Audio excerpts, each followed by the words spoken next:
May 21st, 2017, a bird watcher enters Alley Pond Park in Queens searching for warblers migrating north. Instead, he finds a nightmare in the underbrush, the body of 16-year-old Julio Vasquez, stabbed 34 times, 28 wounds in his back, 6 in his chest. The blade went so deep it nearly severed his head from his spine. This wasn't a random killing. This was a message. Julio wasn't murdered by strangers. He was executed by his own brothers, members of Salvatrucha, MS-13, the gang he joined, searching for family, for protection, for belonging, the same gang that would butcher him in the woods and leave him to rot 5 days before anyone found him. The man who ordered it, Melvi Amador-Rios, street name Letal, 29 years old, supreme leader of the Centrales Locos Salvatruchas clique operating out of Jamaica, Queens, a man who held the power of life and death over dozens of teenagers with a single word. But Julio's murder would become Letal's fatal mistake, because this killing, brutal even by MS-13 standards, would trigger a federal investigation that would dismantle his entire operation. It would turn brother against brother. It would expose a reign of terror that had gripped Queens for years. Shootings, robberies, executions in the street, and it would end with Letal facing something MS-13 members fear more than death itself: life in an American supermax prison, buried so deep in the system he'd never see daylight again. This is the story of how one murder unraveled an empire built on blood.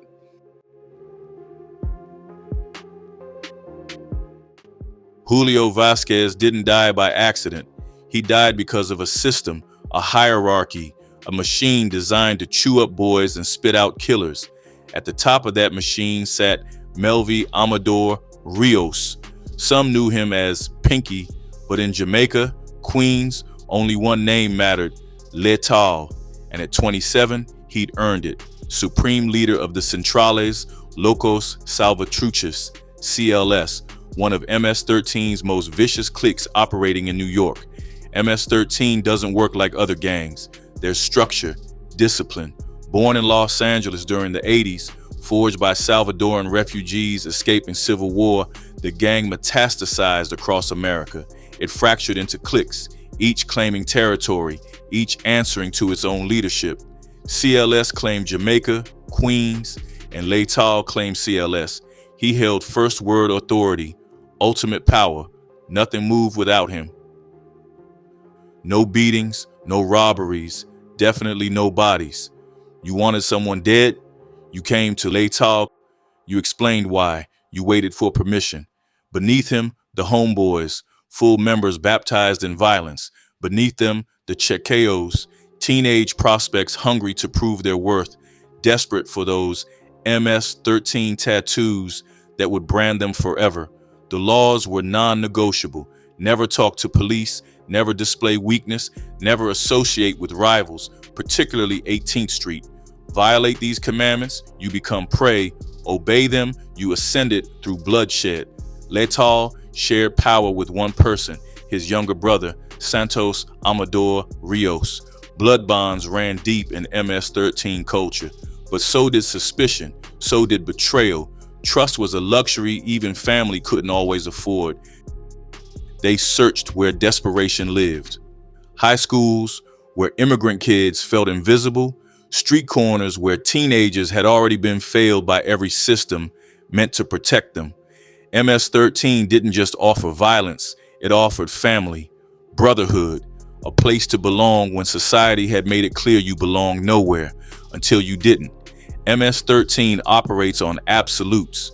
No forgiveness, no second chances. The leadership suspected you were informing, marked. Failed your assignment, marked. Showed compassion when murder was demanded, marked. Marked meant dead. From Briarwood, a deceptively peaceful residential area, Letal orchestrated his empire. He spoke in codes, avoided explicit orders, maintained deniability, but everyone understood his authority was total. His commands were scripture. His brutality kept the ranks obedient. Between 2016 and 2018, Letal elevated CLS beyond simple gang warfare. They became predators, robbing businesses for capital, eliminating competitors for expansion, suffocating entire communities through systematic terror. Letal miscalculated. He assumed fear generated immunity, that violence enforced loyalty, guaranteed silence, that MS-13's code was impenetrable, fatal assumption. The violence constructing his kingdom was simultaneously building his prosecution. Each sanctioned murder, each coordinated robbery, each threat delivered, evidence accumulating, a paper trail written in blood. And federal task forces, they were documenting everything, cataloging, analyzing, preparing.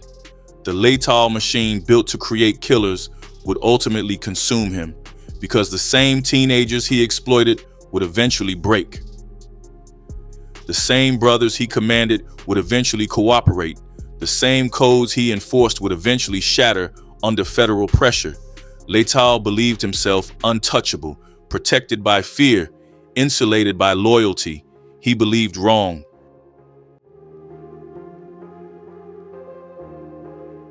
Three crimes, three victims, an unbroken chain of violence that would bring Letal's empire crashing down. October 23rd, 2016, 179th Street and 90th Avenue, Jamaica, Queens, 9:45 at night. A 16-year-old kid, we'll call him John Doe 1, is walking home when two MS-13 Chequeos approach from the shadows. They think it's 18th Street, a rival, enemy blood. The gun comes up, a single shot to the head. John Doe 1 drops. The shooter squeezes the trigger again, but the weapon jams. He runs. The kid survives, barely. The bullet tears through his brain, leaving him permanently paralyzed. Wheelchair, bound for life, 16 years old, and his future ends on a Queens sidewalk because two gang members needed to prove themselves.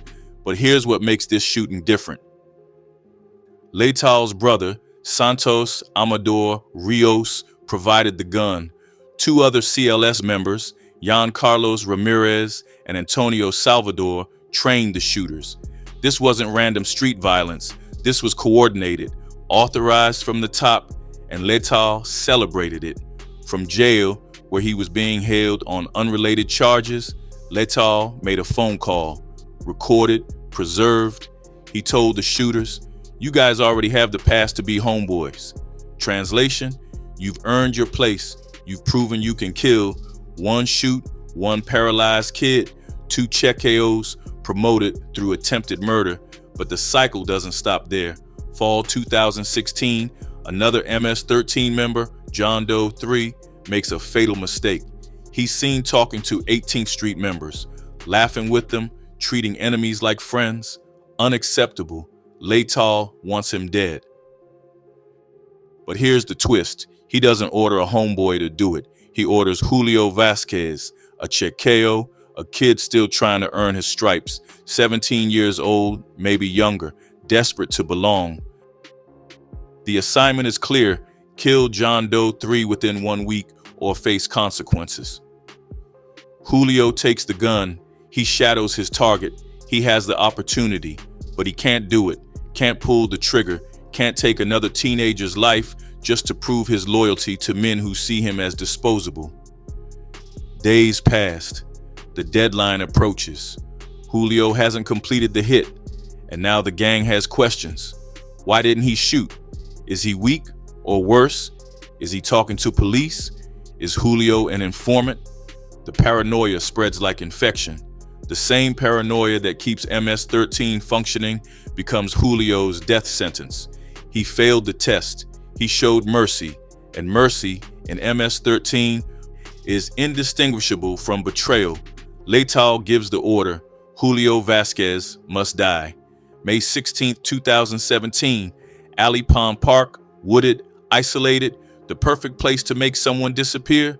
Two homeboys, Josue Leyva, street name Colocho, and Luis Rivas, known as Inquieto, lead Julio into the trees. Maybe Julio knows what's coming. Maybe he's still hoping they'll give him another chance. Maybe he's praying they'll let him prove his loyalty some other way. They don't. The attack is savage. 34 stab wounds. The blade plunges into his back 28 times as Julio tries to run, to crawl, to beg. 6 more strikes to his chest when he could no longer move. The final cuts go so deep they nearly decapitate him. Leiva and Rivas leave his body in the underbrush. They walk out of those woods like nothing happened. And later, because violence demands an audience in gang culture, Leiva brags about it, tells other members how Julio died screaming. 5 days later, the birdwatcher finds him. Julio's mother, Bertha Palaguachi, would later stand in federal court and say these words, "They didn't kill an animal, they killed my son." Her son, not a gang member, not a statistic, a 16-year-old boy who made the mistake of showing mercy in a world that punishes it with death. 3 crimes, a paralyzed teenager who'll never walk again, 1 dead kid rotting in a park, and 1 gang leader who believed he was untouchable, but John Doe 1 survived, and survivors talk. Julio's body was found, and bodies create evidence. Every act of violence Letal ordered was building a case against him, brick by bloody brick. The question wasn't whether federal investigators would come for him, it was when.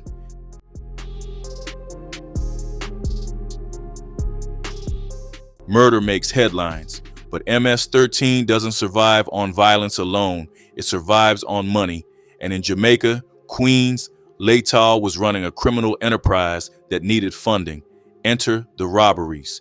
January 8, 2017, a money transfer business in Jamaica, Queens. Small operation, working class immigrants sending cash back to family in Central America. Easy target. Letal walks in with Luis Rivas, the same man who would butcher Julio Vasquez 4 months later, and other CLS members. They're not wearing masks, they don't care. Fear is the mask. Guns come out, customers hit the floor. The employee behind the counter hesitates, reaches for something, maybe an alarm, maybe a phone, and Rivas pistol whips him across the face. The gun's metal split skin, blood sprays across the counter. They take everything.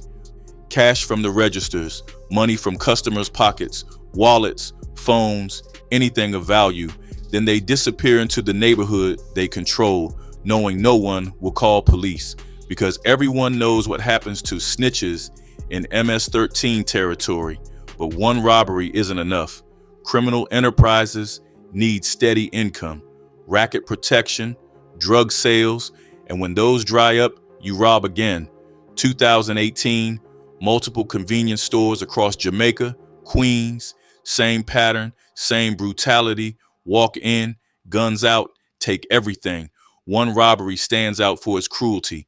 A small store, late afternoon, a mother shopping with her 4-year-old daughter. The child is holding her mother's hand when MS-13 members storm through the door. Guns pointed at the store owner, at customers, at the mother, at the child, 4 years old. And she's staring down the barrel of a gun held by men who've already proven they'll kill teenagers without hesitation. The owner empties the register, hands over everything. The gang members take it and leave. No one injured, but everyone traumatized. That 4-year-old will remember that moment forever. The mother will never feel safe in her own neighborhood again. This is how gangs maintain power, not just through killing rivals, but by terrorizing entire communities into submission, by making everyone, store owners, parents, children, understand that cooperation means survival, resistance means death, and it works because these aren't wealthy neighborhoods with private security and rapid police response. These are immigrant communities, people working multiple jobs to survive. People who came to America seeking safety and found themselves trapped in the crossfire of gang warfare. Many victims don't speak English fluently. They fear deportation. They don't trust police, and they know MS-13 has eyes everywhere. Informants, lookouts, members who will recognize their face and remember they talked. So they stay silent, they rebuild, they pay the protection money when requested, they cross the street when they see the tattoos. and the violence continues, unreported, unprosecuted, unacknowledged. The economics are simple. Robberies fund weapons. Weapons enable more violence. Violence expands territory. Territory generates more opportunities for extortion and drug sales. And the cycle feeds itself, growing stronger with each successful crime. Letal understood this. He wasn't just a killer, he was a strategist. The robberies weren't random acts of desperation. They were calculated operations designed to fund CLS operations while simultaneously reinforcing the gang's dominance. Every business owner who handed over cash without resistance was proving MS-13's power. Every customer who stayed silent afterward was reinforcing the code of fear. And every successful robbery emboldened the gang to push further, demand more, risk greater violence. But there's a weakness in this system, a fatal flaw that Letal couldn't see. Federal investigators don't care about neighborhood politics. They don't worry about retaliation, and they have resources street gangs can't match. Surveillance technology, wiretaps, informants with witness protection, RICO statutes that let them prosecute entire organizations, not just individual crimes. And most importantly, they have patience. While Letal was pistol whipping clerks and terrorizing immigrant families, the FBI's Safe Streets Task Force was building a case, documenting every robbery, connecting them to the shootings, linking everything back to the CLS clique and to the man giving orders from the top. The robberies were supposed to fund Letal's empire. Instead, they became evident. Bank surveillance footage, victim testimonies, financial records showing sudden cash influxes among known gang members. Every crime was another nail in his coffin, and Letal kept hammering them in himself, convinced his reign of terror would last forever. It wouldn't.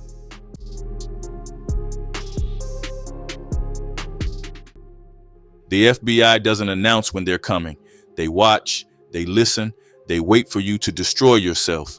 And MS-13 was doing exactly that. The Safe Streets Task Force had been building cases against MS-13 in New York for years. Over 100 members prosecuted since 2003. 45 murders charged since 2010. This wasn't reactive policing. This was systematic extermination. When Julio Vasquez's body was discovered, 34 stab wounds, 16 years old, the investigation shifted into overdrive. The NYPD and FBI pooled resources. Eastern District prosecutors Amador-Rios, Michael Gibaldi, and Rafaela Belizaire began constructing a RICO case, Racketeer Influenced and Corrupt Organizations Act, the same weapon that destroyed the Italian mafia. You don't charge individual crimes. You charge the entire criminal enterprise. And RICO weaponizes loyalty against itself. They started at the bottom, arrested the shooters from the October 2016 attacks, low-level Shakils, who paralyzed John Doe 1. Then came the pressure, 20 years, 30, life, unless you cooperate. Some gang members are true believers. They'll die in prison before betraying the clique. But others, they're teenagers who joined seeking protection and now face decades in supermax facilities. When faced with this reality, loyalty fractures. The jail calls helped. Letal's own recorded words, "You guys already have the past to be homeboys," became evidence of conspiracy to murder. MS-13 members talk freely on prison lines, believing coded language protects them. It doesn't, but prosecutors needed witnesses. People who could testify to Letal's direct involvement, his orders, his first word authority. They found one in an unexpected place, Santos Amador-Rios, Letal's own brother. Santos was facing serious time. He'd provided the gun for the October shooting. He was CLS leadership. Federal prosecutors gave him a choice: testify against your brother or rot in prison forever. Santos thinks survival. I cannot rot in jail. He knows that, and I know that I love him a lot, but there's nothing that I can do. Blood means everything in MS-13. Family loyalty is supposed to be sacred, but federal pressure shatters even that. Santos chose himself over brotherhood. His testimony would prove catastrophic. The indictments came in waves. August 3rd, 2018, initial 4 counts. Then superseding indictments as prosecutors discovered more. September 12th, 2019, the third superseding indictment, 18 counts. Federal case 18CR398, murder, attempted murder, 4 Hobbs Act robberies, firearms, all under RICO. At the center, Melvi, Letal, Amador-Rios. Meanwhile, Josue Leiva and Luis Rivas, Julio's actual killers, were negotiating their own deals. July 14th, 2023, both pleaded guilty, 35 years each. In exchange, they'd testify, describe how they lured Julio into those woods, how many times they stabbed him, how he begged. The case was ironclad. Every gang member who'd feared Letal was now testifying against him. His brother was cooperating. The paralyzed victim would appear in court. Prosecutors had recordings, surveillance, witnesses connecting Letal to every crime. MS-13 teaches that snitches die, but in federal custody, live informants, and they talk.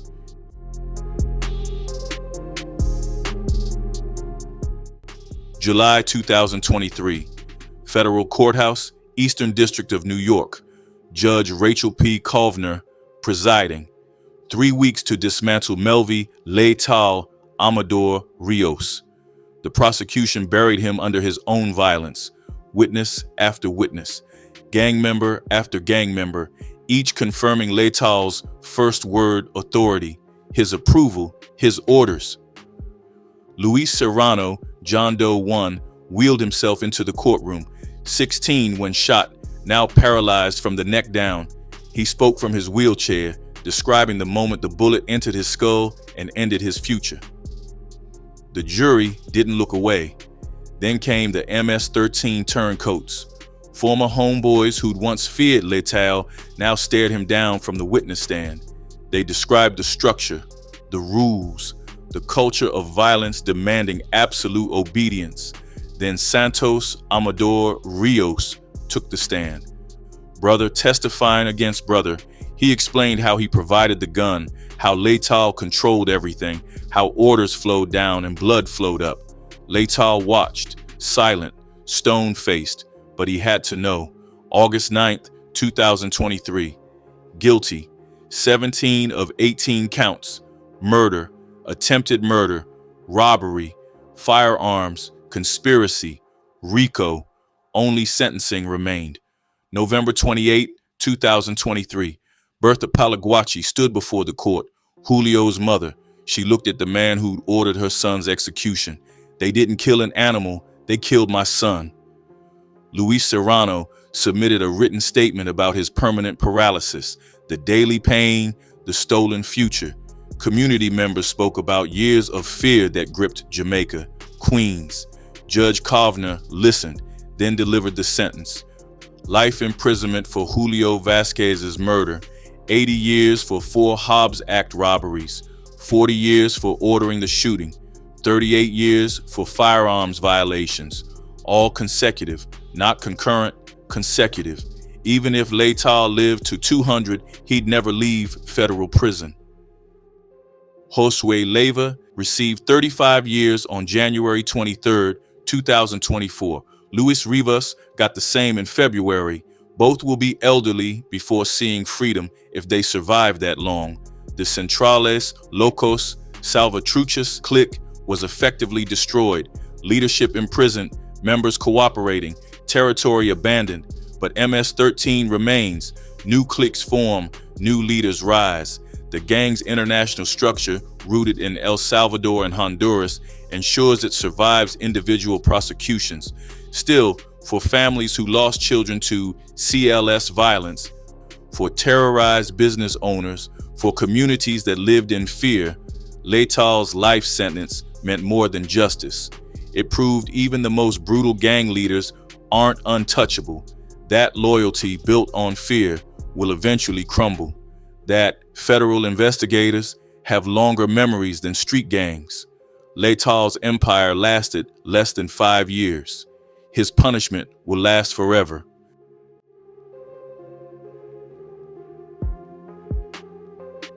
Over 100 MS-13 members prosecuted in the Eastern District of New York since 2003. 45 murders charged since 2010. The numbers tell a story of relentless federal pressure against one of America's most violent gangs. But they also reveal something darker. MS-13 keeps coming back. For every leader imprisoned, another rises. For every clique dismantled, another forms. The gang's roots run deep, through immigrant communities, through international networks, through cycles of poverty and violence that create the perfect recruiting ground.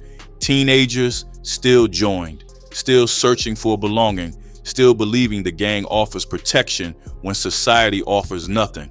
And MS-13 still exploits that desperation, turning vulnerable kids into killers. Jamaica, Queens is quieter now without CLS. Business owners breathe easier. Families walk streets they once avoided, but the scars remain. Luis Serrano will never walk again. Bertha Palaguachi will never hold her son. The 4-year-old who had guns pointed at her face is growing up with trauma no child should carry. Law enforcement victories matter. Federal prosecutors have proven RICO statutes can crack even the most violent gangs. The Safe Streets Task Force has saved lives by removing killers from neighborhoods. Every MS-13 leader sentenced to life is one less person ordering executions. But prosecutions alone won't end gang violence. Communities need investment. Youth needs opportunities. Immigrant families need protection, not persecution. Prevention programs work, but they're underfunded and understaffed. The cycle continues because the conditions that create it remain unchanged. Melvi, Letal, Amador-Rios will die in federal prison. His name will fade. His victims won't. Julio Vasquez was 16 when he was stabbed 34 times for showing mercy. That's his legacy. A boy killed for refusing to become a killer. Maybe that's the real story. Not about the gang leader who fell, but about the teenager who wouldn't pull the trigger, who chose humanity over loyalty, who died because he couldn't murder on command. In MS-13's world, that made him weak. In ours, it made him human. And humanity, in the end, is what Letal and his empire could never destroy.